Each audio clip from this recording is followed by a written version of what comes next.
আমি আমার এর আগের একটা ভিডিওতে দেখিয়েছিলাম দর্শকবৃন্দ যে ভুট্টা খেতে শুধু লাল শাকই না, ভুট্টা খেতে লাল শাকের পাশাপাশি অন্যান্য শাকসবজিও যে উৎপাদন করা যায়, এটাই আমরা আজকে আপনাদেরকে দেখানোর চেষ্টা করব।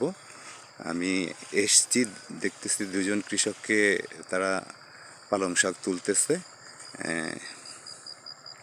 আচ্ছা চাচা, ভুট্টা খেতে এই ভুট্টার খেতে লাল শাকের পাশাপাশি পালং শাক আরও কি কি লাগানো যায়?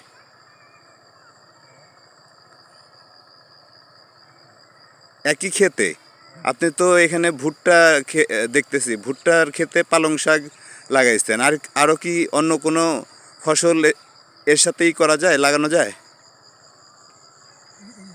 হ্যাঁ হ্যাঁ, ও লাল শাকও আছে, পালং শাকও। আচ্ছা, ও আচ্ছা, একই সাথে মানে ভুট্টা খেতে 3-4 রকমের শস্য আচ্ছা বোনা যায়। আচ্ছা, ধনিয়া পাতা। আচ্ছা ঠিক আছে, ভালো থাকবেন। এখানে আশেপাশে।